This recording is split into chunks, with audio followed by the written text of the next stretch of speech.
Hello and welcome back. A very good morning to all of you in Mumbai, those who are in different cities in India, and of course those who are overseas will be watching this video at some point of time or the other. Now, I continue with my time management series, and this morning I bring you a topic on how to deal with time stealers. So, let's get right away into the capsule to give you a flavor. To begin with, personal disorganization. You've got to be organized personally in terms of what you're going to do, when you're going to do, where you're going to do, with whom, how, and how much. Once you're able to answer these questions, helps you get planned much more better on a personal front. Avoid multitasking. That's your second most time stealer. When you try to do too many things at a time, that's where the problem starts. Avoid distractions. Keep distractions away from your area of focus. Interruptions is one more time stealer that we permit, allow, and it happens. We've got to know when to keep it at bay. How many meetings will you have in an entire day? You head to work, you're on a conference call, you're on this call, that call. If you're going to attend calls all the time, when are you going to do your work? Correct? So you've got to understand whether you've really got to be on this call or not. That decision you've got to take. So you've got to have a lot of popular activities at your end, including some games, like energizer games, something that makes people sit up, boost their morale, makes them feel better, and things like that. Poor communication is one more time stealer. For example, we have so many mails coming to us and we just randomly replying to them. We are not even clear what the message is, what we need to respond, and then it goes back and forth, creating a lot of moda waste, as we mentioned it in Six Sigma.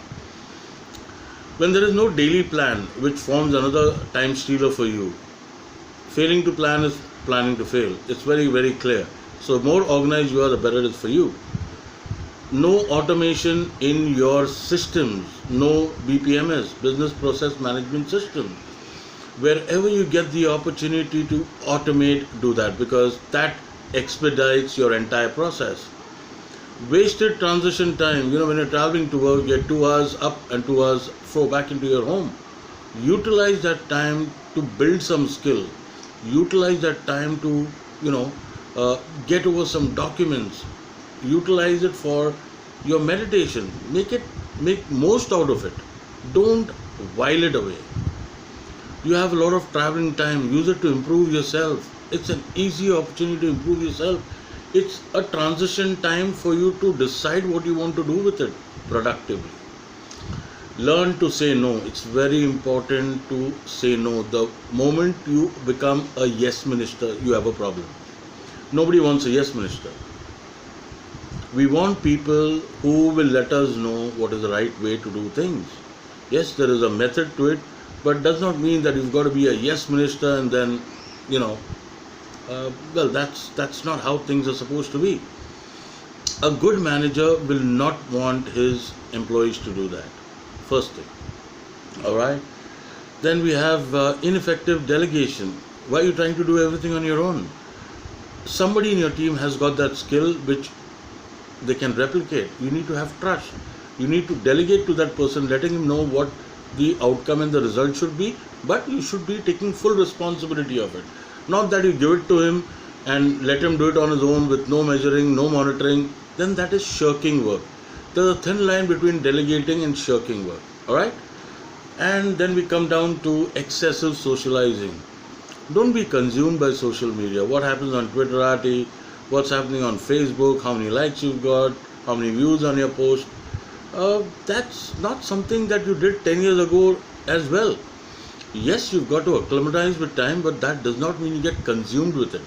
It's only to add to your repertoire and make you more effective. You don't have to be a slave of it. Alright? And finally, procrastination.